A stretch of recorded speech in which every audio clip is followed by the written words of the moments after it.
ദൈവനാമത്തിന് മഹത്വം ഉണ്ടാകട്ടെ. ഒരവസരം കൂടെ ഒന്നിച്ച് അതിനെ പഠിക്കുവാൻ ദൈവം നമുക്ക് നൽകുന്നത് ഓർത്ത് ദൈവത്തെ സ്തുതിക്കാം. കഴിഞ്ഞ 2-3 ആഴ്ചകളായിട്ട് സർദീസിലെ സഭയെക്കുറിച്ചുള്ള ചിന്തകൾ നാം ഒന്നിച്ച് പങ്കുവയ്ക്കുകയായിരുന്നല്ലോ. അതിന്റെ തുടർന്ന് ചിന്തിക്കുവാനായിട്ട് 4-ാമത്തെ വാക്യം മുതൽ 6-ാമത്തെ വാക്യം വരെയാണ് ഇന്ന് നാം ചിന്തിക്കുന്നത്. ആ 4-ാം വാക്യം പ്രാരംഭമായിട്ട് ഒന്ന് വായിക്കാം. Book of revelation chapter 3 verse 4. എങ്കിലും ഉടുപ്പ് മലിനമാകാത്ത കുറെ പേർ സർദീസിൽ നിനക്കുണ്ട്. 3 വാക്യങ്ങളിൽ നമ്മൾ ഓർത്തത് സഭയുടെ പരാജയത്തെക്കുറിച്ചാണ്. അവിടുന്ന് ഒരു മടങ്ങിവരവിനെക്കുറിച്ചും ദൈവം അവരെ ഓർപ്പിച്ചാൽ ആ മടങ്ങിവരവ് വളരെ അനിവാര്യമാണ് എന്ന് അവരോട് പറഞ്ഞു. എന്നിട്ട് പറഞ്ഞൊരു പ്രോത്സാഹന വാക്കാണ്, കുറച്ചുപേരവിടെ ഉടുപ്പ് മലിനമാകാത്തവരുണ്ട് എന്ന് പറഞ്ഞാൽ യോഗ്യമായി ജീവിക്കുന്നവരുണ്ട് എന്നാ പറഞ്ഞതിന്റെ ആശയം. അത് നമ്മൾ ആദ്യ പുസ്തകം മുതൽ വായിക്കുമ്പോഴും എന്തെല്ലാം സംഭവങ്ങൾ എവിടെയൊക്കെ ഉണ്ടായാലും ദൈവത്തെ സ്നേഹിക്കുന്ന ഒരുപറ്റം ആളുകൾ ഏത് സ്ഥലത്തും ഏത് സമയത്തും ഉണ്ടായിരിക്കും. അതിവിടെ ഉണ്ട്. നമ്മളപ്പോ ചിന്തിക്കേണ്ട കാര്യം, നമ്മൾ കടന്നു പോകുന്ന സാഹചര്യം, ഈ ലോകത്തിന്റെ ഇപ്പോഴത്തെ അവസ്ഥ, ഒരുപക്ഷെ നാം ആയിരിക്കുന്ന പ്രാദേശിക സഭയുടെ ആത്മീയ നിലവാരം, അതൊക്കെ എന്തുമായിക്കോട്ടെ, ഞാനതിൽ വ്യത്യസ്തനായി നിൽക്കണം. ആ ഒരു ചിന്ത നമുക്ക് എപ്പോഴും ഉണ്ടായിരിക്കണം. മറ്റാരും ഒന്നും ബ്ലെയിം ചെയ്യണ്ട. സഭയിലുള്ളവരൊന്നും പറയണ്ട, നാട്ടുകാരൊന്നും പറയണ്ട, ലോകത്തിന്റെ സാഹചര്യം ഒന്നും പറയണ്ട. ഞാൻ അതിൽ നിന്നും വ്യത്യസ്തനായി നിൽക്കാൻ സാധിക്കണം. അതാണ് ഈ വാക്യത്തിലൂടെ ദൈവം നമ്മളെക്കുറിച്ച് ഉദ്ദേശിക്കുന്നത് എന്നുള്ള കാര്യം പറയാം. അവിടെ ഉടുപ്പ് മലിനമാകാത്ത എന്ന് പറഞ്ഞിരിക്കുന്നത് ഇംഗ്ലീഷ് വായിക്കുന്നത് സോയിൽഡ് എന്നാ. Soiled who have not soiled the garments. Soiled എന്ന് പറഞ്ഞാൽ മണ്ണ് പറ്റുക എന്ന അതിന്റെ പച്ച മലയാളം. മണ്ണ് ഭൂമിയിലാണ്. ഭൂമിക്ക് വേറൊരു പേരുണ്ട്, ലോകം. നമ്മൾ ജീവിക്കുന്ന ലോകത്തിലാണ്. ലോകത്ത് ജീവിക്കുമ്പോൾ വളരെ ശ്രദ്ധയോടെ ജീവിച്ചില്ലെങ്കിൽ കുഴപ്പമുണ്ടാവും. അതുകൊണ്ടാണ് പറയുന്നത് ലോകത്തെ സ്നേഹിക്കരുത്, ഒരു വാക്യം. ലോകത്തോട് അനുരൂപരാകരുത്, മറ്റൊരു വാക്യം. പിന്നെ യാക്കോബ് പറഞ്ഞു, യഥാർത്ഥ ഭക്തി എന്താണെന്ന് ചോദിച്ചാൽ വിധവമാരെയും അനാഥരെയും അവരുടെ സങ്കടത്തിൽ ചെന്ന് കാണുന്നതും സഹായിക്കുന്നതുമാണ്. എന്നിട്ട് അടുത്ത വാക്ക് പറഞ്ഞേക്കുന്നത് ലോകത്തിന്റെ കളങ്കമേൽക്കാൻ സൂക്ഷിക്കണം. ആ വാക്കിന്റെ അർത്ഥം മനസ്സിലായല്ലോ. വലിയ ഭക്തിയോടുകൂടി മറ്റൊരുത്തരെ സഹായിക്കാം, സ്നേഹിക്കാം എന്നൊക്കെ പറഞ്ഞ് പോകുമ്പം അതിന് പിൻപിൽ വേറെ ഉദ്ദേശമൊന്നും കാണില്ലെന്ന് പറഞ്ഞതിന്റെ ആശയം, വേറൊന്നുമില്ല. വളരെ സൂക്ഷ്മതയോടെ കാര്യങ്ങൾ കൈകാര്യം ചെയ്തില്ലെങ്കിൽ കളങ്കമേൽക്കുവാൻ സാധ്യതയുണ്ട് എന്ന് എല്ലാ ദേവദാസന്മാരും അവരുടെ ലേഖനങ്ങളിൽ പറഞ്ഞിട്ടുണ്ട്. പിന്നിവിടെ പറയുന്നത് ഉടുപ്പ് മലിനമാകാത്തവർ എന്നാണ്. ഉടുപ്പിന് 2 ആശയം നമുക്ക് ആത്മീയമായിട്ട് കൊടുക്കാം. നമ്മൾ ചിന്തിക്കുന്നത് ഇതിന്റെ ആത്മീയ അർത്ഥവും പ്രായോഗിക ജീവിതമാണല്ലോ. ഉടുപ്പ് ഒന്ന് ഐഡന്റിറ്റിയെ കാണിക്കുന്ന ഐഡന്റിറ്റി, നമ്മൾ ആരാണെന്ന് വെളിപ്പെടുത്തുന്നതാണ്. ഒരു നേഴ്സിനെ വസ്ത്രം കൊണ്ട് മനസ്സിലാക്കാൻ സാധിക്കും, ഉടുപ്പ് കൊണ്ട് മനസ്സിലാക്കാൻ സാധിക്കും. ഒരു വാച്ച്മാൻ, കാവൽക്കാരനെ ഉടുപ്പ് കൊണ്ട്, വസ്ത്രം കൊണ്ട് മനസ്സിലാക്കാൻ സാധിക്കും. ഒരു ഐഡന്റിറ്റി ഉണ്ട്. നമ്മൾ ആരാണെന്ന് മനസ്സിലാക്കണം, മറ്റുള്ളവർക്ക് അത് ബോധ്യപ്പെടണം. രണ്ടാമത്തേത് ഉടുപ്പ് സാക്ഷ്യത്തെ കാണിക്കുന്നതാണ്. പരസ്യമായി നാം ജീവിക്കുമ്പോൾ ആ ഉടുപ്പിലാണ് മാലിന്യം വരുവാൻ സാധ്യതയുള്ളത്. പൗലോസ് സഭയ്ക്ക് കർത്താവ് കൊടുക്കുവാൻ പോകുന്ന പ്രത്യേക പദവിയെക്കുറിച്ച് പറയുമ്പോൾ കറ, ചുളുക്കം മുതലായ ഒന്നുമില്ലാതെ സഭയെ ശുദ്ധയും നിഷ്കളങ്കമേ നിർത്താൻ പോകുന്നു എന്ന് പറഞ്ഞിട്ടുണ്ട്. ആ വാക്യത്തിലും ഈ ആശയം വരുന്നുണ്ട്. കറ ഉണ്ടാകുന്നത് ബാഹ്യമായിട്ടാണ്, പുറത്തുനിന്നാണ്. ചുളുക്കം ഉണ്ടാകുന്നത് അതിൽ തന്നെയാണ്. ഒരു വസ്ത്രത്തിൽ കറ പിടിക്കുന്നത് വെളിയിൽ നിന്നാണ്. ചുളുക്കം ഉണ്ടാകുന്നത് അതിൽ തന്നെ, വേറെ ഒന്നുമല്ല. ഇത് നമ്മുടെ ജീവിതത്തെ പരിശോധിച്ചാലും എന്റെ ജീവിതത്തിൽ കറ ഉണ്ടാകുന്നത് ലോകത്തിൽ നിന്നാണ്. ലോകത്തിന്റെ മാലിന്യം ഉണ്ടാകാൻ സാധ്യതയുണ്ട്. ചുളുക്കം ഉണ്ടാകുന്നത് എന്നിൽ നിന്ന് തന്നെയാണ്. ഒരു നല്ല പ്രായമായ ആളുകളെ നോക്കിയാൽ, അവരുടെ കൈയൊക്കെ പിടിച്ചു നോക്കിയാലും മുഖമൊക്കെ നോക്കിയാലും അറിയാൻ ചുളുങ്ങിയിരിക്കും. അതെങ്ങനെ സംഭവിച്ചറിയാമോ? ആന്തരികമായിട്ടുള്ള അവരുടെ ബലഹീനതയാണ്. അവർ വീക്കായി, ശരീരം വീക്കായി, പണ്ടത്തെ പോലെയല്ല, നിറഞ്ഞു നിൽക്കുന്ന ഒരു ശരീരമല്ല. മാംസത്തിന് കുറവ് വന്നപ്പോൾ തൊലിക്ക് ചുളിവ് വന്നു, ചുളുക്കം. അത് അകത്തുനിന്ന് പുറത്തേക്ക് വരുന്നതാ. വിശ്വാസികൾക്ക് രണ്ടും ഉണ്ടാകാൻ പാടില്ല. ലോകത്തിന്റെ മാലിന്യം ഏൽക്കാനും പാടില്ല, അകത്തെ മനുഷ്യൻ ബലഹീനാകാനും പാടില്ല. പുറത്തെ മനുഷ്യൻ ബലഹീനായാലും അകത്തെ മനുഷ്യൻ നാൾക്ക് നാൾ ബലം പ്രാപിക്കണമെന്നാണ്. പ്രാപിച്ചാൽ നമുക്ക് ആ ചുളുക്കം ഉണ്ടാകാതെ സൂക്ഷിപ്പാനായിട്ട് സാധിക്കും. ഇനി ആ ഐഡന്റിറ്റി എന്ന് പറയുന്ന വാക്കും ടെസ്റ്റിമണി എന്ന് പറഞ്ഞ വാക്കും, ആ രണ്ട് വാക്യത്തിന് ഉദാഹരണം പറയാം. യോസഫിന് ഒരു ഐഡന്റിറ്റി ഉണ്ടായിരുന്നു, ഒരു വ്യക്തിത്വം ഉണ്ടായിരുന്നു, തന്നെ തെളിവാക്കുന്ന ഒരു കാര്യമുണ്ടായിരുന്നു. അതെന്താണെന്ന് ചോദിച്ചാൽ ഉൽപ്പത്തി 37 വായിക്കുന്നത് അവന്റെ അപ്പൻ അവന് ഉണ്ടാക്കിക്കൊടുത്ത ഒരു വസ്ത്രമായിരുന്നു. മറ്റു മക്കളെക്കാൾ അധികം സ്നേഹിക്കുന്നതുകൊണ്ട് ഒരു വസ്ത്രം ഉണ്ടാക്കിക്കൊടുത്തു. അവിടെ വായിക്കുന്നത് ഗാർമെന്റ്സ് വിത്ത് വേരിയസ് കളർ എന്ന വിവിധമായ കളർ നിറങ്ങളുള്ള ഒരു വസ്ത്രമായിരുന്നു വായിക്കുന്നുണ്ട്. അവിടെ അവനെ കണ്ടാൽ അറിയാം അവൻ അപ്പനാൽ സ്നേഹിക്കപ്പെടുന്നവനാണ്. മറ്റു സഹോദരന്മാരെക്കാളും വ്യത്യസ്തനായിട്ട് ഒരു ഐഡന്റിറ്റി അവനുണ്ടായിരുന്നു. ആ ഐഡന്റിറ്റിയാണ് സഹോദരന്മാർ ഉരിഞ്ഞെടുത്തത്. വളരെ ഗൗരവത്തോടെ നാം ഓർക്കേണ്ട കാര്യമാണ്. ഒരു കാരണവശാലും നമ്മുടെ പ്രവൃത്തി കൊണ്ടോ സ്വഭാവം കൊണ്ടോ മനോഭാവം കൊണ്ടോ ഇടപാടുകൊണ്ടോ മറ്റു വിശ്വാസികളുടെയോ കൂട്ടുസഹോദരന്മാരുടെയോ ആരുടെയും ഐഡന്റിറ്റി നശിപ്പിക്കാനായിട്ട് പാടില്ല. അവർ സ്വപ്നം കാണട്ടെ, അവർ പറയുന്നതൊക്കെ പറയട്ടെ, എന്നെ നമസ്കരിച്ചൊക്കെ പറയട്ടെ, നിനക്ക് നഷ്ടമൊന്നുമില്ല, നീ നമസ്കരിച്ചില്ലല്ലോ, എന്തിനാ അവന്റെ വസ്ത്രം ഒഴിഞ്ഞു കളഞ്ഞു? അവന്റെ അപ്പന് കൊടുത്ത ഒരു ഐഡന്റിറ്റി അത് നീ മാറ്റി, നീ കുറ്റക്കാരനാ, സംശയമൊന്നുമില്ല, കുറ്റക്കാരനാവും.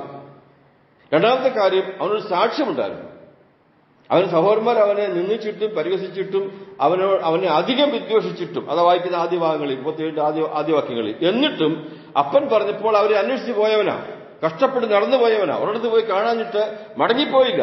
നാട്ടുകാരോട് ചോദിച്ചു, ഇവിടെ കുറെ ആൾക്കാരുണ്ടായിരുന്നല്ലോ ആടുകളുമായിട്ട്, അവരോടനെ പറഞ്ഞു അവര് ദോധാനിലേക്ക് പോയിട്ടുണ്ട്, ഇങ്ങനെ പറയാതെ കേട്ടെന്ന് പറഞ്ഞു. അവിടെ പോയി കഷ്ടപ്പെട്ടു പോയവനാ അവന്റെ ആ നഷ്ടപ്പെടുത്തിയത്. ഈ മനുഷ്യന് ഒരു നല്ല സാക്ഷ്യമുണ്ടായിരുന്നു. ആ സാക്ഷ്യത്തെ നശിപ്പിച്ചത് പൊത്തിഫറിന്റെ ഭാര്യയാണ്. അതും വസ്ത്രമാണ് വിഷയം. ഇവര് വസ്ത്രം അഴിച്ചെടുത്തു, മറ്റൊരു വസ്ത്രം ഒഴിഞ്ഞു കൊടുത്തിട്ട് അവൻ പോയി. അവൻ ഒരു തെറ്റ് ചെയ്യാതെ അവന്റെ സാക്ഷ്യം സമൂഹത്തിൽ നഷ്ടപ്പെട്ടു. തെറ്റ് ചെയ്യാതെ സാക്ഷ്യം നഷ്ടപ്പെട്ടു. പക്ഷേ തമ്പുരാൻ ഇത് രണ്ടും കണ്ടു. സഹോദരന്മാരെ തന്റെ ഐഡന്റിറ്റി നഷ്ടമാക്കിയതും ഈ സ്ത്രീ അവന്റെ സാക്ഷി നഷ്ടപ്പെടുത്തിയതും തമ്പുരാൻ കണ്ടു. സമയമായപ്പോൾ അവന് ഐഡന്റിറ്റിയും കൊടുത്തു, വസ്ത്രം കൊടുത്തു. എങ്ങനത്തെ വസ്ത്രമാണ്? നേർമയുള്ള വസ്ത്രം. പർവ്വരാജാവിന്റെ കൈകൊണ്ട് നേർമയുള്ള വസ്ത്രം കൊടുത്തു. ഒരു മുദ്രമോതിരം കൊടുത്തു കയ്യില്. ഐഡന്റിറ്റിയാ, ഞാൻ ആരാണെന്ന് വെളിപ്പെടുത്തുന്നതാ. അപ്പോൾ ഇവിടെ രണ്ടും നഷ്ടപ്പെടുത്തി, മനഃപൂർവ്വം നഷ്ടപ്പെടുത്തി സഹോദരന്മാരെ. മറ്റൊരു സ്ത്രീ ദൈവം തമ്പുരാന്റെ സമയമായപ്പോൾ രണ്ടും മടക്കി കൊടുത്തു. അപ്പോ വസ്ത്രം മലിനമാകാത്ത ചിലരുണ്ട്. വസ്ത്രം മലിനമാകാതെ നമ്മൾ സൂക്ഷിക്കണം, മാക്സിമം സൂക്ഷിക്കണം. മറ്റൊരുത്തരാൽ നമ്മൾ മലിനമായാൽ പ്രതികാരത്തിന് പോകരുത്. നമ്മൾ എന്തെങ്കിലും ഉപദ്രവിച്ചാൽ പ്രതികാരത്തിന് പോകരുത്. കർത്താവിന്റെ സമയത്ത് കർത്താവ് മടക്കി തന്നോളുമെന്ന ബോധ്യത്തിൽ നമ്മൾ ശാന്തമായിട്ട് പോകണം. അതാണ് ആ ഒരു വാക്യത്തിൽ നിന്ന് യോസഫിന്റെ ചരിത്രം കൂടെ പറഞ്ഞ് ദൈവജനത്തെ ഓർപ്പിക്കാനുള്ളത്. നമുക്ക് അത് പറ്റാതെ നമുക്ക് സൂക്ഷിക്കാം. ഇനി 5ാമത്തെ വാക്യത്തിൽ വായിക്കുമ്പം, അവർ യോഗ്യന്മാരാകയാൽ വെള്ള ധരിച്ചുകൊണ്ട് എന്നോട് കൂടെ നടക്കും. ഇത് നമുക്ക് പിന്നെയും വെള്ള ധരിക്കുന്നതിന് പറഞ്ഞിട്ടുള്ളതുകൊണ്ട് നമുക്ക് രണ്ടായിട്ടാണ് ചിന്തിക്കാം. ഒന്നാമത്തേത് പ്രസന്റ് ടെൻസ്, ഇപ്പൊ നടക്കുന്ന കാര്യമായി ചിന്തിക്കാം. ഈ പറഞ്ഞ ആളുകൾ യോഗ്യന്മാരാകിയാൽ അവർ ആ മലിനപ്പെടാത്ത വസ്ത്രം ധരിച്ചുകൊണ്ട് എന്നോട് കൂടെ നടക്കുമെന്ന് പറയുന്നതും ഞാൻ കൂടെ നടക്കുമെന്ന് പറയുന്നത് രണ്ടാ. കർത്താവ് പറഞ്ഞു, ഞാനോ ലോകാവസാനത്തോളം എല്ലാ നാളും നിങ്ങളുടെ കൂടെ ഉണ്ട്. നമ്മൾ മരിക്കുമ്പോഴെങ്ങനെയാ? വിട്ടുപിരിഞ്ഞ് ക്രിസ്തുവിന്റെ കൂടെ. അതുവരെ ക്രിസ്തു നമ്മോട് കൂടെയാ. വ്യത്യാസമുണ്ടോന്ന് ചോദിച്ചാൽ വ്യത്യാസമുണ്ട്. എങ്ങനെ വ്യത്യാസം? ഒരപ്പന് ഒരു മോനെ അമേരിക്കയിലോട്ടെന്ന് വിചാരിക്കുക. അപ്പനെ അമ്മയും കൂടെ അങ്ങോട്ട് വിളിച്ചു, അമേരിക്കയിലേക്ക് വിളിച്ചു മോന്റെ കൂടെ താമസിക്കാൻ. അവർ വിളിച്ചത് മോന്റെ കൂടെ താമസിച്ചു. അവർ ചെന്ന മകന്റെ കൂടെ താമസിച്ചു. 2 മാസം കഴിഞ്ഞ് മടങ്ങി വന്നു. 4 മാസം കഴിഞ്ഞ് മോൻ ഇങ്ങോട്ട് വന്നിട്ട് അപ്പന്റെ അമ്മയുടെ കൂടെ. വ്യത്യാസമുണ്ട് ചോദിച്ചാൽ വ്യത്യാസമുണ്ട്. അവർ താമസിച്ച് അവിടെയും ഇവർ താമസിച്ച് ഇവിടെയും. 2 സാഹചര്യത്തിൽ വ്യത്യാസമുണ്ട്. അവരുടെ പൊസിഷന് മാറ്റം വന്നിട്ടുണ്ട്. ഇപ്പൊ കർത്താവ് പറഞ്ഞ്, രക്ഷിക്കപ്പെട്ട് എല്ലാവരുടെയും കൂടെ ഞാനുണ്ട്. I am with you always, എപ്പോഴും ഉണ്ട്. ഇവിടെ പറഞ്ഞ അങ്ങനെയല്ല. ഈ വസ്ത്രം മലിനമാകാത്ത കുറെ പേരോടുണ്ടല്ലോ, അവർ യോഗ്യന്മാരാകിയാൽ എന്നോടുകൂടെ നടക്കുമെന്നാണ്. They are walking with me. എന്നോട് കൂടെ എന്ന് പറഞ്ഞാൽ എന്റെ ആശയം, എനിക്ക് അവരെ ഉൾക്കൊള്ളുവാൻ താല്പര്യമുണ്ട്, എനിക്ക് സന്തോഷമുണ്ട്. കർത്താവ് അബ്രഹാമിന്റെ വീട്ടിൽ വന്നായിരുന്നല്ലോ, യഹോവ അബ്രഹാമിന്റെ വീട്ടിൽ വന്നായിരുന്നല്ലോ, അബ്രഹാമിന്റെ കൂടെ നടന്നായിരുന്നല്ലോ. ലോത്തിന്റെ വീട്ടിൽ പോയോ? പോയില്ല. ലോത്താരാ? പാപിയാണോ? അല്ല. ലോത്ത് നീതിമാനാണ്. നമ്മുടെ ഭാഷയിൽ പറഞ്ഞ വിശ്വാസിയാണ്. നീതിമാനായ ലോത്ത്. അങ്ങോട്ട് പോകാൻ ദൈവത്തിന് താല്പര്യമില്ല. ദൂതന്മാരെ അയച്ച കാര്യങ്ങളൊക്കെ പരിഹരിച്ചു. ഇവിടെ നിന്ന് അബ്രഹാമിന്റെ കൂടെ എന്ന് പറഞ്ഞാൽ ഞാൻ അവന്റെ കൂടെ നടന്നു, ഇപ്പോൾ അവൻ എന്റെ കൂടെ നടക്കുക, എനിക്ക് അതിന് സന്തോഷമാണ്. ഞാൻ അതിന്റെ ഉദാഹരണം പറയാം. ഉൽപ്പത്തി പുസ്തകം 6-ാം അധ്യായം നോക്കിക്കുക. ഉൽപ്പത്തി പുസ്തകം എന്നോടുകൂടെ നടക്കുമെന്നുള്ളതിന്റെ തെളിവ് നമുക്ക് ചിന്തിക്കാമെന്ന് നോഹയെക്കുറിച്ചാണ്. ചില കാര്യങ്ങൾ അങ്ങനെ പ്രായോഗികമായി തന്നെ പറഞ്ഞ് പഠിച്ച് പോകാമെന്ന് വിചാരിക്കുന്നു. ഉൽപ്പത്തി പുസ്തകം 6-ാം അധ്യായത്തിന്റെ 5-ാമത്തെ വാക്യം, ഭൂമിയിൽ മനുഷ്യന്റെ ദുഷ്ടത വലിയതെന്നും അവന്റെ ഹൃദയവിചാരങ്ങളുടെ നിരൂപണങ്ങളൊക്കെയും എല്ലായ്പ്പോഴും ദോഷമുള്ളത് അത്രയെന്നും യഹോവ കണ്ടു. ഭൂമിയിൽ മനുഷ്യനെ ഉണ്ടാക്കുകൊണ്ട് യഹോവ അനുദപിച്ചു. അതൊരു ഹൃദയത്തിന് ദുഃഖമായി. ഞാൻ സൃഷ്ടിച്ചിട്ടുള്ള മനുഷ്യനെ ഭൂമിയിൽ നിന്ന് നശിപ്പിച്ചു കളയും, മനുഷ്യനെയും മൃഗത്തെയും എല്ലാം നശിപ്പിക്കുമെന്ന് യഹോവ അരുളി ചെയ്യുന്നു. സാഹചര്യം മനസ്സിലായല്ലോ. വളരെ മോശമായ ഒരു സാഹചര്യം. യഹോവയ്ക്ക് ദുഃഖമായി. ഇവരെല്ലാം നശിപ്പിക്കാൻ പോകാന്ന് പറഞ്ഞു. അടുത്ത വാക്യം എന്ത് വായിക്കുന്നറിയാമോ? എന്നാൽ നോഹയ്ക്ക് യഹോവയുടെ ഇംഗ്ലീഷ് വായിക്കുന്നത് but Noah found grace in the eyes of the Lord. Noah found grace in the eyes of the Lord. വളരെ ശ്രേഷ്ഠമായ ഒരു വാക്കാണ്. ഞാൻ ആ വാക്ക് വായിച്ച് സന്തോഷിച്ചിട്ടുണ്ട്. Noah found grace in the eyes of the Lord എന്ന് പറഞ്ഞാൽ കണ്ണിൽ നിന്ന് കൃപ കണ്ടെടുത്തെന്നായിരുന്നു പച്ച മലയാളം. കണ്ണിൽ നിന്ന്. അപ്പൊ എങ്ങോട്ട് നോക്കിയിരിക്കുമായിരുന്നു? കണ്ണിൽ നോക്കിയിരിക്കുക. അവിടെ അവന്റെ മുഖത്ത് നോക്കിയിരിക്കുക. അങ്ങോട്ട് നോക്കിയാൽ പാപം, ഇങ്ങോട്ട് നോക്കിയാൽ പാപം, അവിടെ നോക്കിയാൽ പാപം. ദേശം മുഴുവൻ വഷളത്തു. എനിക്കതൊന്നും ഒരു വിഷയമല്ല. എനിക്ക് നോക്കാനൊരു സ്ഥലമുണ്ട്. ദാസന്മാരുടെ കണ്ണ് യജമാന്റെ മുഖത്തേക്ക്. നമുക്ക് അവിടെ തന്നെ നോക്കാം. അവിടെ നോക്കിയാൽ ലോകത്തിന്റെ മാലിന്യത്തിൽ നമ്മൾ ദുഃഖിക്കേണ്ടി വരത്തില്ല. നമ്മൾ അതിനൊക്കെ ചിന്തിക്കേണ്ടി വരത്തില്ല. അതിനൊക്കെ ചർച്ച ചെയ്യേണ്ടി വരത്തില്ല. അവന് ദൈവത്തിന്റെ കൃപ ലഭിച്ചു. അതിന്റെ റിസൾട്ട് എന്തുവാ? അടുത്ത വാക്യം വായിക്കുമ്പോൾ 9-ാം വാക്യം, നോഹയുടെ വംശപാരമ്പര്യം എന്തെന്നാൽ നോഹ നീതിമാനാ, 1. 2 അവൻ നിഷ്കളങ്കനാ, 3 അവൻ ദൈവത്തോടു കൂടെ. ഇത് നമ്മളിപ്പോ വായിച്ചത്. അവർ മലിനപ്പെടാത്ത വസ്ത്രമുള്ളവരാകിയാൽ അവർ യോഗ്യന്മാരായി എന്നോട് കൂടെ നടക്കും. ഞാൻ കൂടെ നടക്കും എന്നല്ല പറഞ്ഞത്, അത് ഓൾറെഡി പറഞ്ഞിട്ടുണ്ട്. എന്നോട് കൂടെ നടക്കും. ഇവിടെ നോഹ എന്ത് ചെയ്തു? നോഹ ദൈവത്തോടു കൂടെ നടന്നു. കാര്യമില്ല, അവൻ ദൈവത്തിന്റെ മുഖത്തേക്ക് നോക്കി. ലോകത്തിന് വഷളത്തെ കണ്ട് ദുഃഖിക്കാനും അഭിപ്രായം പറയാനും കമന്റ് ഇടാനൊന്നും പോയില്ല. മനസ്സിലായോ? അവൻ നീതിമാനായിരുന്നു, നിഷ്കളങ്കനായിരുന്നു, ദൈവത്തോടു കൂടെ നടന്നു. അതുകൊണ്ട് എന്റെ പ്രിയ സഹോദരന്മാരെ, കർത്താവ് നമ്മുടെ കൂടെ നടക്കും. അത് വാക്ക് മാറത്തില്ല, ഒരിക്കലും മാറത്തില്ല. എന്നാൽ നാം അവന്റെ കൂടെ നടക്കുവാൻ കർത്താവിന് ഇഷ്ടം വരണം. വ്യത്യാസം മനസ്സിലായി ഞാൻ വിചാരിക്കുക. നമ്മൾ കൂടെ നടക്കാനായിട്ട് കർത്താവ് ആഗ്രഹിക്കണം. അതിന് ഈ മലിനത ഉണ്ടെങ്കിൽ സാധിക്കത്തില്ല. മലിനത ഉണ്ടെങ്കിലും അവൻ കൂടെ നടന്നോളൂ. അത് അവന്റെ വാഗ്ദത്തമാണ്, അത് അവന്റെ വിശ്വസ്തതയാണ്. അതിന് മാറ്റം വരത്തില്ല. എന്നാൽ നമ്മോടുള്ള തന്റെ സാമീപ്യം അവന് കർത്താവിനെ ആസ്വദിക്കണമെങ്കിൽ നാം യോഗ്യമായി തന്നെ പോകണം. അതാണ് എന്നോട് കൂടെ നടക്കും എന്ന് പറഞ്ഞ വാക്കിന്റെ അർത്ഥം. ഇവിടെ 3, 4, 5 വാക്യം നമ്മൾ ചിന്തിച്ചാൽ കഴിഞ്ഞ 2 ആഴ്ചയായിട്ട് ഈ വെളിപ്പാട് പുസ്തകം 3-ാം അധ്യായത്തിന്റെ 3, 4 വാക്യം ചിന്തിച്ചായിരുന്നല്ലോ. അവിടെ പരാജയമുണ്ടായി, വീഴ്ചയുണ്ടായി, മയക്കമുണ്ടായി, ഉറക്കമുണ്ടായി, പിന്മാറ്റമുണ്ടായി. അവർ പറയുന്ന കഥ പറഞ്ഞത് നീ മടങ്ങിവ. ആ മടങ്ങി വരുന്നവരാണ് യഥാർത്ഥമായിട്ട് ദൈവത്തെ സ്നേഹിച്ച് ബഹുമാനിച്ച് ജീവിക്കുന്ന വിശ്വസ്തമാർ എന്നുള്ള കാര്യം നാം ഓർത്തുകൊള്ളണം. ഇനി ആ 5-ാമത്തെ വാക്യം വായിക്കാം. 5-ാമത്തെ വാക്യം ഒന്നുകൂടെ വായിച്ച് 3-5.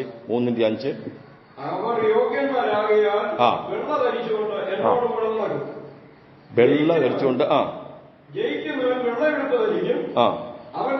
മതി. വെള്ള ധരിച്ചുകൊണ്ട് എന്നോടുകൂടെ നടക്കുമെന്നുള്ള കാര്യം ചിന്തിച്ചു. പിന്നെ വായിക്കുന്നത് ജയിക്കുന്നവൻ വെള്ള ധരിക്കും. ഞാൻ അതുകൊണ്ടാണ് പറഞ്ഞത് ആ 5-ാമത്തെ വാക്യത്തിന്റെ ആദ്യത്തെ വെള്ള വസ്ത്രത്തിന്റെ കാര്യം, നടക്കുന്ന കാര്യം ഇപ്പോഴത്തെ കാലത്തോട് താരതമ്യപ്പെടുത്താം. ഇപ്പൊ നമ്മൾ ഭൂമി ജീവിക്കുമ്പോൾ ദൈവത്തോടു കൂടെ നടക്കുന്ന ആ ശരിയായ ഒരു അനുഭവം, എക്സ്പീരിയൻസ് ഉണ്ടാകുമെന്നാണ് പറഞ്ഞതിന്റെ ആശയം. പല വിശ്വാസികളും ദൈവിക സാന്നിധ്യം അനുഭവിക്കുന്നുണ്ട്. അത് ദൈവത്തിന്റെ വാഗ്ദത്തം കൊണ്ടാണ്. ആ പല വിശ്വാസികളും ദൈവത്തോട് കൂടെ നടക്കുന്നു എന്നുള്ള ഒരു യഥാർത്ഥമായ എൻജോയ്മെന്റ്, ആസ്വാദ്യകരമായ ജീവിതമില്ല. അത് ആത്മാർത്ഥമായിട്ട് പരിശോധിക്കേണ്ട കാര്യമാണ്. ഞാൻ ദൈവത്തോട് കൂടെ നടക്കുന്നുണ്ടോ? രണ്ടാമത് വായിച്ചത് വെള്ള ധരിക്കും എന്ന് പറഞ്ഞത് അതാരാ? ജയിക്കുന്നവൻ എന്ന് പറഞ്ഞു. നമ്മൾ ജയിക്കുന്നവന്റെ കാര്യം 2-3 ക്ലാസ്സിൽ പറഞ്ഞതാണ്. എങ്കിലും ഒറ്റ വാക്കിൽ പറഞ്ഞു പോകാം. വിശ്വാസികളെല്ലാവരും ജയിച്ചവരാണ്. യേശുവിനെ കർത്താവെന്ന് വിശ്വസിക്കുന്നതിനല്ലാതെ ആരാകുന്നു ജയിച്ചവൻ എന്ന് യോഹന്നാൻ പറഞ്ഞിട്ടുണ്ട്. ആ നില നോക്കിയാൽ നമ്മളെല്ലാവരും പൊസിഷനിൽ നമ്മൾ ജയിച്ചവരാണ്. സ്ഥാനീയമായിട്ട് നാം എല്ലാം ജയിച്ചവരാ. പിന്നെ ഇവിടെ പറഞ്ഞിരിക്കുന്ന കാര്യം, അവിടെ വന്ന പരാജയത്തിൽ നിന്നൊരു മടങ്ങിവരവ് നമുക്ക് ആവശ്യമാണ്. ആ മടങ്ങിവരവ് നമ്മുടെ പ്രായോഗിക ജീവിതത്തിന്റെ കാര്യമാണ്, നമ്മുടെ പ്രവൃത്തിയുടെ കാര്യമാണ്, നമ്മുടെ സ്വഭാവത്തിന്റെ വെളിപ്പെടുത്തലിന്റെ കാര്യമാണ്, കളങ്കമേൽക്കാതെ ജീവിക്കുന്നതിന്റെ കാര്യമാണ്. അവിടെ പറഞ്ഞിരിക്കുന്നത് വെള്ള ധരിക്കുമെന്ന് പറഞ്ഞാൽ അത് ഭാവി കാര്യത്തെക്കുറിച്ചാണ് പറയുന്നത്, ഇപ്പോഴത്തെ കാര്യമല്ല, ഭാവി കാര്യമാണ്. അതെന്താ നോക്കിക്കേ, വെളിപ്പാട് ദിവസം തന്നെ നോക്കിക്കേ. അതിന്റെ 19-ാമത്തെ അധ്യായം, ബുക്ക് ഓഫ് റെവലേഷൻ ചാപ്റ്റർ 19, അവിടെ കുഞ്ഞാടിന്റെ കല്യാണത്തെക്കുറിച്ച് പറഞ്ഞിരിക്കുന്ന ഒരു വാക്യമുണ്ട്. 19-ന്റെ 6-ാമത്തെ വാക്യത്തിൽ, വലിയ പുരുഷാരത്തിന്റെ ഘോഷം പോലെയും പെരുവെള്ളത്തിന്റെ എഴുച്ചിൽ പോലെയും തകർത്ത ഇടിമുഴക്കം പോലെയും ഞാൻ കേട്ടത്, ഹല്ലേലൂയ, സർവശക്തിയുള്ള നമ്മുടെ കർത്താവ്, ദൈവമായ കർത്താവ് രാജ്യത്വമേറ്റിരിക്കുന്നു. നാം സന്തോഷിച്ച് ഉല്ലസിച്ച് അവന് മഹത്വം കൊടുക്കുക. കുഞ്ഞാടിന്റെ കല്യാണം വന്നുവല്ലോ, അവന്റെ കാന്തയും തന്നെത്താൻ ഒരുക്കിയിരിക്കുന്നു. ഇത് വിശ്വാസിയെക്കുറിച്ച് പറയുകയാണ്. അവന്റെ കാന്ത തന്നെത്താൻ ഒരുക്കിയിരിക്കുന്നു. നമ്മളോട് ചെല്ലുമ്പോഴത്തെ കാര്യമാണ്. എന്താ അടുത്ത വാക്യം? അവൾക്ക് ശുദ്ധവും ശുഭ്രവുമായ വിശേഷവസ്ത്രം ധരിക്കുവാൻ കൃപ ലഭിച്ചിരിക്കുന്നു. നമ്മൾ മുമ്പ് വായിച്ചത് എന്താ? 3-5 വെള്ളവസ്ത്രം ധരിക്കും, വെള്ളമെടുപ്പ് ധരിക്കും, ധരിക്കുവാൻ കൃപ ലഭിച്ചിരിക്കുന്നു. അതെന്തുവാ? ആ വിശേഷവസ്ത്രം വിശുദ്ധന്മാരുടെ നീതി പ്രവൃത്തികൾ. ഇപ്പൊ നമ്മുടെ പ്രായോഗിക ജീവിതത്തെ കാര്യമാണ് പറഞ്ഞത്. ആദ്യം പറഞ്ഞത് ദൈവത്തോടുകൂടി നടക്കുന്ന ഒരു അനുഭവം. ഇപ്പൊ രണ്ടാമത് വായിച്ചത് ധരിക്കും എന്ന് പറഞ്ഞിരിക്കുന്നത് അവിടെ ചെല്ലുമ്പോൾ നമുക്ക് ലഭിക്കുന്ന പ്രതിഫലമാണ്. വിശുദ്ധന്മാരുടെ നീതി പ്രവൃത്തികളുടെ ശ്രേഷ്ഠത എത്രമാത്രമാണോ അതിനനുസരിച്ച് വസ്ത്രത്തിന്റെ വെണ്മയും കൂടും. ചിന്തിച്ചു നോക്കി, വസ്ത്രത്തിന്റെ വെണ്മ കൂടും. തേജസ്സിന്റെ വ്യത്യാസമുണ്ടെന്ന് അറിയാമല്ലോ. എല്ലാവരും തേജസ് ഒരുപോലെയല്ല. പ്രതിഫലത്തിന് വ്യത്യാസമുണ്ട്. എല്ലാവരുടെയും പ്രതിഫലം ഒരുപോലെയല്ല. ഇവിടെ ചെയ്യുന്ന, ജീവിക്കുന്ന, പ്രവർത്തിക്കുന്ന, നീതിയോട് ജീവിക്കുന്ന, വിശുദ്ധിയോട് ജീവിക്കുന്ന, ഉപദേശത്തിന് വിട്ടുവീഴ്ചയില്ല ജീവിക്കുന്ന, എല്ലാ കാര്യത്തിനും ഒത്തവണ്ണം അവിടെ ചെല്ലുമ്പോൾ കിട്ടും. അതാണ് വെള്ള ധരിക്കും എന്ന് പറഞ്ഞതിന്റെ ആശയം. അവ എത്രമാത്രം വെണ്മ ലഭിക്കണമെന്ന് നമുക്ക് ഇവിടെ തീരുമാനിക്കാം. നമ്മൾ ജീവിക്കുന്നതിനനുസരിച്ചിരിക്കും. അത് പ്രത്യേകം പറഞ്ഞിട്ടുണ്ട്. ആ വിശേഷ വസ്ത്രം എന്ന് പറയുന്നത് വിശുദ്ധന്മാരുടെ നീതി പ്രവൃത്തിയാണെന്ന് പറഞ്ഞിട്ടുണ്ട്. നമുക്ക് ദൈവത്തെ മഹത്വപ്പെടുത്താം. കേൾക്കുന്നതൊത്തവണ്ണം വിശ്വസ്തമായി നമുക്ക് ജീവിക്കാം. എങ്ങനെയെങ്കിലും ജീവിച്ചാൽ പോരാ. രക്ഷിക്കപ്പെട്ടു എന്ന ഏക കാരണത്താൽ സ്വർഗത്തിൽ ചെല്ലും. അത് കൃപയാലാണ്, ഭാഗ്യവശാലാണ്, ദാനമായിട്ടാണ്. നമുക്കൊന്നും പുകഴാനില്ല. അതിനുശേഷം ചെയ്യുന്ന കാര്യത്തിലാണ് പ്രതിഫലം കിട്ടുന്നതും ആ പ്രതിഫലമാണ് ന്യായമായിട്ട് ആ വിശേഷ വസ്ത്രത്തിന്റെ ശോഭ കൂട്ടുന്നതും. ഈ പറഞ്ഞ വാക്യത്തിന്റെ അടിസ്ഥാനത്തില്ല. മറ്റു പല കാര്യം പറയാനുണ്ട് പ്രതിഫലത്തെക്കുറിച്ച്. നോക്കിയേ, ഇവിടെ ജീവിച്ചിരിക്കുമ്പോൾ ധരിച്ചുകൊണ്ട് നടക്കുന്നു, അവിടെ ചെല്ലുമ്പോൾ പ്രത്യേകമായി ധരിക്കും. നമുക്ക് രണ്ടും ഒരുപോലെ പ്രായോഗികമാക്കിക്കൊണ്ട് ജീവിക്കാം, വിശ്വസ്തമായി ജീവിക്കാം. ഇത് ഒരു സഭയുടെ കുറവ് ആദ്യം പറഞ്ഞിട്ട്, പരാജയം ആദ്യം പറഞ്ഞിട്ട് അതിൽ കുറച്ചുപേരുണ്ടെന്ന് പറയുന്നത് എത്ര ആശ്വാസകരമാണ്. എപ്പോഴും ഒരു റെമനന്റ്, ഒരു ശേഷിപ്പ് എപ്പോഴും ഉണ്ട്. നമുക്കെപ്പോഴും ആ ശേഷിപ്പിന്റെ കൂടെ ആയിരിക്കാനായിട്ട് ദൈവം സഹായിക്കട്ടെ. 5-ാമത്തെ വാക്യത്തിൽ ഒരു ഭാഗം കൂടെ ഉണ്ട്. അതായത് 3-ാമത്തെ അധ്യായത്തിന്റെ 5-ാമത്തെ വാക്യം, അവർ യോഗ്യന്മാരാകിയാൽ വെള്ള ധരിച്ചുകൊണ്ട് എന്നോടുകൂടെ നടക്കും. 2-ാമത്തേത്, ജയിക്കുന്നവൻ വെള്ളയെടുപ്പ് ധരിക്കും, അവന്റെ പേര് ഞാൻ ജീവപുസ്തകത്തിൽ നിന്ന് മായ്ച്ചു കളയാതെ. അപ്പൊ ജയിച്ചില്ലെങ്കിൽ കുഴപ്പമായോ? ജയിച്ചില്ലെങ്കിലേ കുഴപ്പമായി എന്ന് പഠിപ്പിക്കുന്നവരുണ്ട്. അങ്ങനെയാണെങ്കിൽ നമ്മളെല്ലാം പ്രായമായി ജയിച്ചവരാ, അതവിടെ നിൽക്കട്ടെ. ജീവിതത്തിൽ പരാജയമുണ്ടായാൽ, കുറവുണ്ടായാൽ ആ കുറവ് ഈ വാക്യത്തിന്റെ അടിസ്ഥാനത്തിൽ രക്ഷ നഷ്ടപ്പെടും എന്ന് പഠിപ്പിക്കുന്ന ആളുകളുണ്ട്. നമ്മൾ ഇതിന്റെ അർത്ഥം എന്താണെന്ന് മനസ്സിലാക്കുന്നതിന് മുമ്പ് ആദ്യം മനസ്സിലാക്കേണ്ടത് രക്ഷ നഷ്ടപ്പെടത്തില്ലെന്നുള്ളതാണ്. അത് കഴിഞ്ഞ് ബാക്കി ചിന്തിച്ചാൽ മതി. വെളിപ്പാട് പുസ്തകം 20-ാം അധ്യായം 15-ാം വാക്യം അറിയാമല്ലോ. ജീവപുസ്തകത്തിൽ പേരെഴുതി കാണത്ത എവനെയും തീപ്പൊയ്യിൽ തള്ളിയിടും. അത് ഒരു കാരണവശാലും ഒരു വിശ്വാസിക്ക് ലഭിക്കത്തില്ല. അത് ഉറപ്പാക്കണം. ആദ്യം വിശ്വാസിയുടെ രക്ഷ അത് ഉറപ്പാ. ക്രിസ്തുവിന്റെ ക്രൂശുമരണത്തിന് സാധ്യത എന്ന് പറയുന്നത് അത് എത്രയോ ശ്രേഷ്ഠമാണ്, വിശദീകരിക്കാൻ കഴിയുന്നതിനും അപ്പുറമാണ്. ആ ക്രൂശുമരണത്തിൽ ആശ്രയിക്കുന്നവർക്ക് ഒരു കാരണവശാലും രക്ഷ നഷ്ടപ്പെടുന്നതല്ല. രക്ഷിക്കപ്പെടുമ്പോൾ ലഭിക്കുന്നതാണല്ലോ പരിശുദ്ധാത്മാവ് എന്ന് പറയുന്നത്. അത് രക്ഷിക്കപ്പെടുമ്പോൾ ലഭിക്കുന്ന പറയുന്നതിലേക്ക് നല്ലത് ആത്മസഹായത്തോടെ രക്ഷിക്കപ്പെടുന്നത് തന്നെ. അപ്പൊ കിട്ടുന്നൊരു നന്മയാണ് ആത്മമുദ്ര, ആത്മ അച്ചാരം എന്നൊക്കെ പറയുന്നത്. അതിന്റെ അർത്ഥം ആത്മാവ് തന്നെ നമ്മുടെ ഹൃദയത്തിൽ വന്ന് വസിച്ചുകൊണ്ട് അഡ്വാൻസ് ആയിട്ട് വന്നിരിക്കുക, നിന്നെ കൊണ്ടുപോയിക്കൊള്ളാമെന്നാണ് പറഞ്ഞേക്കുന്നത്. മനസ്സിലായോ? തമ്പുരാൻ നമ്മുടെ ഹൃദയത്തിൽ വന്നിരിക്കുക, പോകുമ്പോഴേ തമ്പുരാൻ നമ്മളെ കൊണ്ട് പോകത്തുള്ളൂ, അതിന് മുമ്പ് തമ്പുരാൻ ഇറങ്ങി പോകത്തില്ല. അതൊക്കെ എത്ര ഉറപ്പാ രക്ഷയുടെ ഭദ്രത. ഇനി ഈ ജീവപുസ്തകത്തിൽ പേരെഴുതുന്ന എപ്പോഴാന്ന് നമുക്ക് നോക്കാം. വെളിപ്പാട് പുസ്തകം 13-ാം അധ്യായം 8-ാമത്തെ വാക്യം. Revelation chapter 13 verse 8. ലോകസ്ഥാപനം മുതൽ അറുക്കപ്പെട്ട കുഞ്ഞാടിന്റെ ജീവപുസ്തകത്തിൽ പേരെഴുതിയിട്ടില്ലാത്ത ഭൂവാസികളൊക്കെയും അതിനെ നമസ്കരിക്കും. അന്ത്യക്രിസ്തുവിന്റെ ഭരണകാലത്ത് അവയെ നമസ്കരിക്കുന്ന ഒരു കാര്യം പറയുമ്പോൾ ഈ പറഞ്ഞ വാക്ക് വായിച്ച് നിങ്ങൾ ശ്രദ്ധിച്ചോ? ഞാൻ വായിച്ച ടോൺ ശ്രദ്ധിച്ചോ? ലോകസ്ഥാപനം മുതൽ അറുക്കപ്പെട്ട കുഞ്ഞാടിന്റെ ജീവപുസ്തകത്തിൽ പേരെഴുതിയിട്ടില്ലാത്ത ഭൂവാസികളൊക്കെയും അതിനെ നമസ്കരിക്കും. നമ്മൾ സാധാരണ പറയും കുഞ്ഞാട് ലോകസ്ഥാപനത്തിന് മുമ്പ് അറുക്കപ്പെട്ടതാ. ശരിയാ, സത്യമാണ്.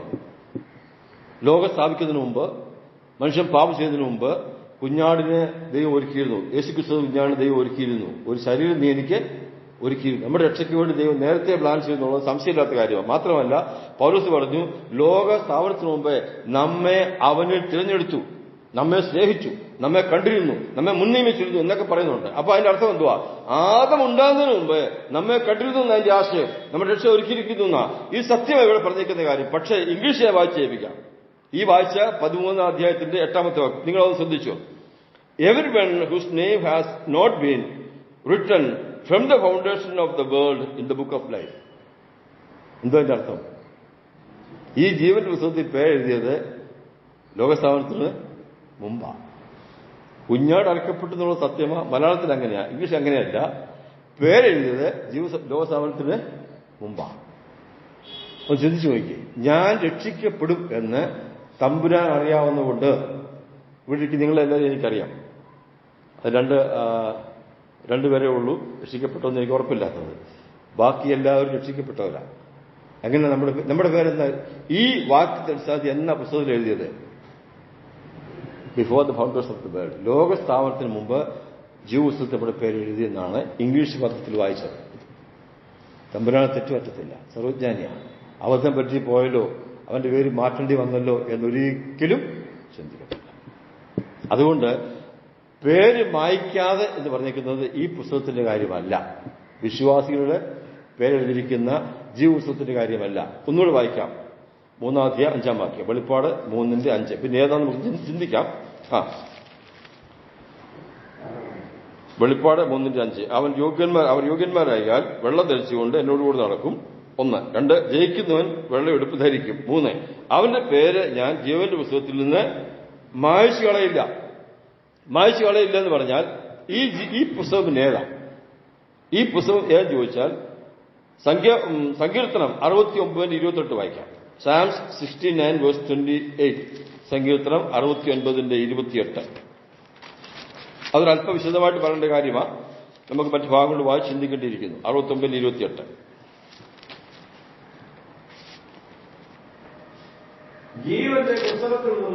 ജീവന്റെ പുസ്തകത്തിൽ നിന്ന് അവരെ മായ്ച്ചു കളയണമേ. അവിടെ പറഞ്ഞിരിക്കുന്നത് ബുക്ക് ഓഫ് ലിവിംഗ് എന്നാണ്. എന്ന് പറഞ്ഞതിന്റെ അർത്ഥം ജീവിച്ചിരിക്കുന്നവരുടെ പേരെഴുതിയ പുസ്തകം. ജീവപുസ്തകമല്ല, ജീവിച്ചിരിക്കുന്നവരുടെ പേരെഴുതിയ പുസ്തകം. എന്നാൽ ചില ട്രാൻസ്ലേഷനകത്ത് ബുക്ക് ഓഫ് ലൈഫ് എന്നും പറഞ്ഞിട്ടുണ്ട്. അത് ട്രാൻസ്ലേഷൻ എന്ന കുഴപ്പമെന്ന് മാത്രമേ ഉള്ളൂ. ഇത് ജീവിച്ചിരിക്കുന്നവരുടെ പുസ്തകം എന്ന് പറഞ്ഞാൽ ഇനി അത് ഒന്നുകൂടെ വ്യക്തമാക്കാനായിട്ട് 1-2 വാക്യം വായിക്കാം. പുറപ്പാട് പുസ്തകം 32-ാം അധ്യായം. ജനങ്ങള് അഹരോനോട് സംസാരിച്ചിട്ട് ഒരു കാളക്കുട്ടി ഉണ്ടാക്കിത്താന്ന് പറഞ്ഞ് പ്രശ്നമുണ്ടാക്കി. ആ സമയത്ത് യഹോവ മോശയോട് സംസാരിക്കുന്ന വാക്യമാണ് വായിക്കാൻ പോകുന്നത്. 32-ാം അധ്യായം 9-10 വാക്യം. ഞാൻ ഈ ജനത്തെ നോക്കി അത് ദുശാഠ്യമുള്ള ജനമാകുന്നു എന്ന് കണ്ടു. അതുകൊണ്ട് എന്റെ കോപം അവർക്ക് വിരോധമായി ജ്വലിച്ച് ഞാൻ അവരെ ദഹിപ്പിക്കേണ്ടതിന് എന്നെ വിടുക. നിന്നെ ഞാൻ വലിയൊരു ജാതിയാക്കുമെന്ന് യഹോവ മോശയോട് അരുളി ചെയ്തു. 31-ാമത്തെ വാക്യം. അങ്ങനെ മോശ യഹോവയുടെ അടുക്കൽ മടങ്ങി ചെന്ന് പറഞ്ഞത് എന്തെന്നാൽ, അയ്യോ, ഈ ജനം മഹാപാതകം ചെയ്തു, പൊന്നുകൊണ്ട് തങ്ങൾക്ക് ദൈവത്തെ ഉണ്ടാക്കിയിരിക്കുന്നു. എങ്കിലും നീ അവരുടെ പാപം ക്ഷമിക്കണമേ, അല്ലെങ്കിൽ നീ എഴുതിയ നിന്റെ പുസ്തകത്തിൽ നിന്ന് എന്റെ പേര് മായ്ച്ചു കളയണം. മനസ്സിലായോ? ഇപ്പം ഈ ചില ആൾക്കാർ പഠിപ്പിക്കുന്നത് പോലെ നമ്മൾ മുമ്പ് വായിച്ച വെളിപ്പാട് പുസ്തകം 3-ാം അധ്യായത്തിന്റെ 5-ാമത്തെ വാക്യം, വിശ്വാസികളെ ജീവപുസ്തകത്തിൽ മായ്ച്ചു കളയുകയാണെങ്കിൽ മോശ എവിടെ പോകാൻ ആഗ്രഹിച്ചേ? നരകത്തിൽ പോകാൻ. അതെങ്ങനെയാണ്? ഒരിക്കലുമല്ല. മോശ പറഞ്ഞത് നിന്റെ പുസ്തകത്തിൽ പറഞ്ഞാൽ ജീവനുള്ളവരുടെ പേര് എഴുതിയിരിക്കുന്ന പുസ്തകത്തിൽ നിന്ന് എന്റെ പേര് മായ്ച്ചല്ല, അവരെ കൊല്ലുന്നതിന് പകരം എന്നെ കൊന്നേക്കാനാണ് പറഞ്ഞത്, വേറൊന്നുമല്ല പറഞ്ഞത്. അതതിന്റെ ആശയം. ഇനി അതിന്റെ ബാക്കി വായിച്ചു. 33. യഹോവ മോശയോട്, എന്നോട് പാപം ചെയ്യുന്നവന്റെ പേര് ഞാൻ മായ്ച്ചു കളയും. അപ്പൊ എന്തോ മനസ്സിലായി? നീ പാപം ചെയ്തില്ലല്ലോ, നീയല്ല പാപം ചെയ്തത്, നീ അവർക്ക് വേണ്ടി മധ്യസ്ഥ വഹിക്കുക. നീ നല്ലൊരു നേതാവായതുകൊണ്ട് നിന്റെ ആഗ്രഹം കൊണ്ട് പ്രാർത്ഥിക്കുക. നിന്നെ കൊല്ലാൻ സാധിക്കത്തില്ല. എന്റെ പ്രമാണം പാപം ചെയ്തവനെ കൊല്ലണമെന്നാണ്. മായ്ച്ചു കളയും ഉറപ്പായിട്ട് പറഞ്ഞു. അടുത്ത വാക്യം, ആകയാൽ നീ പോയി ഞാൻ നിന്റെ അരുളി ചെയ്ത ദേശത്തേക്ക് ജനത്തെ കൂട്ടിക്കൊണ്ടു പോകുക. എന്റെ ദൂതൻ നിന്റെ മുമ്പിൽ നടക്കും. എന്നാൽ എന്റെ സന്ദർശന ദിവസത്തിൽ ഞാൻ അവരുടെ പാപങ്ങളെ അവരുടെ മേൽ സന്ദർശിക്കും. ശരിക്കും സന്ദർശിച്ചു. അത് ആവർത്തന പുസ്തകത്തിൽ ഒരു വാക്കുണ്ട്, അതോട് വായിക്കാം, എന്നാലേ മനസ്സിലാകത്തുള്ളൂ. ആവർത്തനം 14-32 വായിച്ചേ. 14-33. Deuteronomy chapter 14 verse 33. സന്ദർശിച്ചോ എന്ന് നോക്കിക്കേ. ഈ 40 സംവത്സരം അവരെ മരുഭൂമി നടത്തിയതിന്റെ പല കാരണങ്ങൾ പലരും പറഞ്ഞിട്ടുണ്ട്. അതിലൊരു കാരണം വായിക്കാൻ പോകുന്നത് 14:33.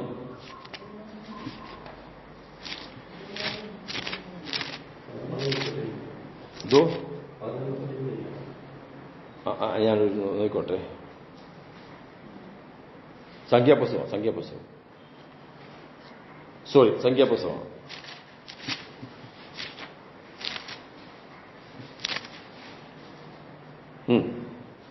നിങ്ങളുടെ ശവം മരുഭൂമിയിൽ ഒടുങ്ങും വരെ നിങ്ങളുടെ മക്കൾ മരുഭൂമിയിൽ 40 സംവത്സരം ഇടയരായി സഞ്ചരിച്ച് നിങ്ങളുടെ ആധിപത്യം വഹിക്കും. അപ്പോൾ 40 വർഷം ഇസ്രായേൽ മക്കളെ മരുഭൂമിയിൽ നടത്തിയതിന്റെ പല കാരണങ്ങൾ പലരും പറഞ്ഞിട്ടുണ്ട്. മോശ പറഞ്ഞു, സങ്കീർത്തനക്കാരൻ പറഞ്ഞു, നെഹമ്യാവ് പറഞ്ഞു. ഇവിടെ പറഞ്ഞേക്കുന്നത് എല്ലാവരും മരിച്ചൊടുങ്ങണം. മനസ്സിലായി? എന്നോട് പാപം ചെയ്തവനെ ഞാൻ മരുഭൂമിയിൽ കൊന്നുകളഞ്ഞു. സന്ദർശിച്ചു. ഇവിടെ പറഞ്ഞേക്കുന്നത് ജീവിച്ചിരിക്കുന്നവരുടെ പുസ്തകം, ദ ബുക്ക് ഓഫ് ലിവിംഗ്, അത് മരിക്കുന്നവരുടെ പേര് അതിൽ നിന്ന് മാറ്റുക. മറ്റേതങ്ങനെയല്ല, വീട്ടിലിരിക്കുന്നവരുടെ പേര് ചേർക്കുന്ന പുസ്തകമാണ് ബുക്ക് ഓഫ് ലൈഫ്, ജീവന്റെ പുസ്തകം. അവിടെയാണ് നമുക്ക് പ്രവേശനം ലഭിച്ചിരിക്കുന്നത്. ഇത് ശിക്ഷാക്രമത്തിൽ പറഞ്ഞിരിക്കുന്ന കാര്യമാണ്. ദൈവത്തിന്റെ പ്രമാണം അനുസരിക്കാതെ ഒരു പ്രയോജനമില്ലാത്ത വിശ്വാസികളെ ഇന്നും കർത്താവ് മാറ്റിക്കളയും. മാറ്റുന്നത് ബാക്കിയുണ്ടോ? തെളിവുണ്ടോ? ഉണ്ട്. ഭക്തിയുടെ വേഷം ധരിച്ച് അയോഗ്യമായിട്ട് അപ്പം ഭക്ഷിക്കുകയും മടങ്ങിപ്പോവുകയും പിന്നെയും വന്ന് ഭക്തിയുടെ വേഷം ധരിച്ച് അയോഗ്യമായി ജീവിച്ചിട്ട് അപ്പം ഭക്ഷിക്കുകയും നിരന്തരമായി ചെയ്യുന്ന വിശ്വാസികളുണ്ടെങ്കിൽ അവരോട് പറയുന്നു, അങ്ങനെ ചെയ്യരുത്, കഠിനമായ ശിക്ഷ ഉണ്ടാകും. ചിലരെ ഞാൻ ബലഹീനരാക്കും, നീ പഠിച്ചില്ലെങ്കിൽ നിന്നെ രോഗിയാക്കും, പിന്നെ പഠിച്ചില്ലെങ്കിൽ എന്ത് ചെയ്യും? മരണം വരെ സംഭവിക്കും. തിരിച്ചങ്ങ് വിളിക്കുമെന്നാ പറഞ്ഞതിന്റെ ആശയം. വേറൊന്നുമല്ല, നരകത്തിടാനല്ല, ഉപദ്രവിക്കാനല്ല. നീ അവിടെ നിന്നിട്ട് എനിക്ക് യാതൊരു പ്രയോജനമില്ല, ദൈവത്തിനും പ്രയോജനമില്ല, നീ ഇനി പോരെ. ഞാനിത് പറയുമ്പോൾ ഈ സാധാരണ ഉദാഹരണം പറയാറുണ്ട്. ഇപ്പൊ അങ്ങനെയൊന്നും പറഞ്ഞിട്ട് കാര്യമില്ല. പണ്ടൊക്കെ ഡൽഹിയിലും ബോംബെയിലൊക്കെ ജോലിക്ക് വന്ന പിള്ളേരുണ്ട്. ഇതിൽ കാര്യമായിട്ടൊന്നും പോകുന്നവരല്ല, എന്തെങ്കിലും പഠിച്ചിട്ട് പോകുന്നവരാ. അവിടെ ചെന്നിട്ട് 1 മാസം 2 മാസം 3 മാസം നടത്താൻ ജോലി കിട്ടത്തില്ല. ഇങ്ങോട്ട് പറയും എഴുത്തെഴുതും. അന്ന് എഴുത്തെഴുതാനൊക്കെ തൊഴിലോ. അപ്പൊ 500 രൂപ വേണം, അപ്പൊ 1000 രൂപ വേണം എന്ന് പറഞ്ഞ് എഴുത്തെഴുതും. എല്ലാം മണിയോട് അങ്ങോട്ട് അയച്ചു കൊടുക്കും. ഒരു ദിവസം അപ്പനും അമ്മ കൂടെ തീരുമാനിച്ചു, എന്തായാലും ഇവിടുന്ന് പൈസ അയച്ചു കൊടുത്ത് അവനവിടെ വാടകയും താമസിച്ചും ഷാപ്പോടെ കഴിക്കുന്നത്. അവൻ ഇനി വന്ന് നമുക്ക് ഒന്നിച്ച് കഴിക്കാൻ പറ്റും. ഇല്ല, ഈ പൈസ അങ്ങോട്ട് അയക്കേണ്ട കാര്യമുണ്ടോ? ഇല്ല. മോനെ നീ ഇനി പോരെ. എന്തിനാ വിളിക്കുന്നേ? തല്ലാനാണ്? കൊല്ലാനാണ്? അല്ല, കൂടെ താമസിക്കാനാണ്. അവിടെ നിന്നിട്ട് നിനക്ക് പ്രയോജനമില്ല, ഞങ്ങൾക്ക് പ്രയോജനമില്ല, ഈ കഷ്ടപ്പാടേ ഉള്ളൂ, ഇനി പോരെ. ഇത്രേ ഉള്ളൂ. നരകത്തിൽ ഇടാനല്ല. ഞാൻ ഈ ഭൂമി ജീവിക്കുമ്പോൾ ഒരുത്തർക്കും എന്നെ കൊണ്ട് പ്രയോജനമില്ല, ദൈവത്തിന് പ്രയോജനമില്ല. ഇടയ്ക്കിടയ്ക്ക് ദൈവത്തിന് അവമാനം ഉണ്ടാക്കുന്നേ ഉള്ളൂ, പരിഹാരം ഉണ്ടാകുന്നുമില്ല. പോരാൻ പറയും. ഇന്നും കർത്താവ് അങ്ങനെ ചെയ്യും. പേര് പുസ്തകത്തിൽ നിന്ന് മായ്ച്ചു കളയാതെ എന്ന് പറഞ്ഞേക്കുന്നതിന്റെ ആശയം ഇതാ. വളരെ ഗൗരവമായിട്ട് നാം ഓർക്കേണ്ട വിഷയമായത്. ഇങ്ങനെ ഒരു ദൈവദാസൻ പ്രാർത്ഥിക്കുകയും ചെയ്തായിരുന്നല്ലോ. വായിച്ച 102 സങ്കീർത്തനം 24 വാക്യം, സാംസ് 102 വേഴ്സ് 24. 102 സങ്കീർത്തനം 24 വാക്യത്തില് അദ്ദേഹത്തിന്റെ പ്രാർത്ഥന ജീവിതത്തിന്റെ കാഠിന്യം കൊണ്ട് ആ സങ്കീർത്തനം വീട്ടിൽ പോയി വായിച്ചാൽ മനസ്സിലാകും.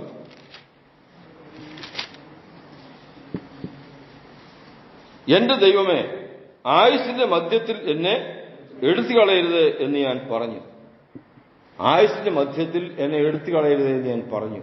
അപ്പോൾ ഈ സങ്കീർത്തനം എഴുതുന്നത് തലക്കെട്ട് ആരുടെന്ന് പറഞ്ഞിട്ടില്ല.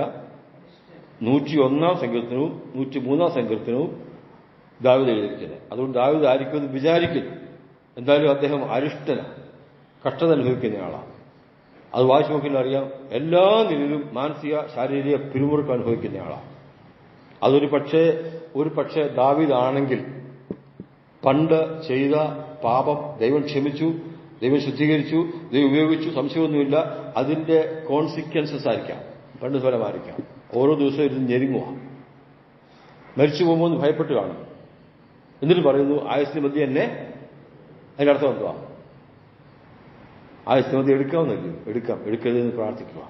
അപ്പൊ എന്റെ പറയുന്നവരെ ആ പറഞ്ഞ വാക്യം നമുക്ക് അവിടേക്ക് മടങ്ങി വരാം. വെളിപ്പാട് പുസ്തകം 3-ാം അധ്യായം 5-ാം വാക്യം ഒന്നുകൂടെ വായിച്ചിട്ട് അതിന്റെ കാര്യങ്ങൾ പറഞ്ഞ് അവസാനിപ്പിക്കാം. നമുക്ക് ആ സഭയുടെ വിഷയം ഇന്നുകൊണ്ട് തീർക്കാം.